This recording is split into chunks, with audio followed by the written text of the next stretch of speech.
আপনি কি জানেন শুধুমাত্র একটি চালাকি কৌশল ব্যবহার করে পাকিস্তানের সেনাবাহিনী ভূপাতিত করেছিল ভারতীয় যুদ্ধবিমানকে? আজকের এই ভিডিওতে জানবো সেই অবিশ্বাস্য কাহিনী যা শুনে আপনি নিজেই চমকে উঠবেন।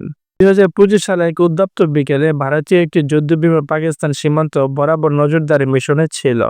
সেন্সর আর স্যাটেলাইট ফুটেজে দেখা যাচ্ছিল বিমানটি পাক ভূখণ্ডের খুব কাছাকাছি উড়ছে। পাকিস্তান বুঝে গেল যুদ্ধবিমানটি হয়তো আক্রমণের উদ্দেশ্যে এসেছে, কিন্তু সরাসরি প্রতিরোধ করলে তা হতে পারত বড় ধরনের সংঘর্ষের কারণ। তাই পাকিস্তান সেনাবাহিনী নেয় এক অভিনব সিদ্ধান্ত। তারা সাজায় একটি ফাঁদ, পুরনো পরিত্যক্ত একটি ঘাঁটিকে সাজিয়ে তোলে যেন সেটির প্রধান সামরিক ঘাঁটি। বাইরে থেকে মনে হবে যেন অত্যন্ত গোপন মিসাইল বা রাডার বসানো আছে।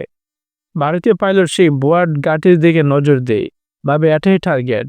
ঠিক সেই মুহূর্তে পাকিস্তান চালু করে 24 সালে স্থাপন করা পোর্টেলটা আকাশ প্রতিরক্ষা ব্যবস্থা।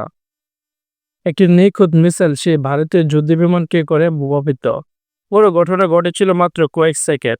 পাইলট প্যারাশুট নামেন, পরে তাকে আটক করা হয়।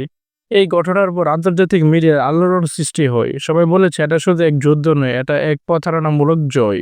আপনি কি মনে করেন, এটা কি শুধু প্রতারণা নাকি বুদ্ধিমত্তার জয়? নিচে কমেন্ট করে জানান আপনার মতামত। আর এমন চমকপ্রদ ভিডিও পেতে চ্যানেলটি সাবস্ক্রাইব করতে ভুলবেন না।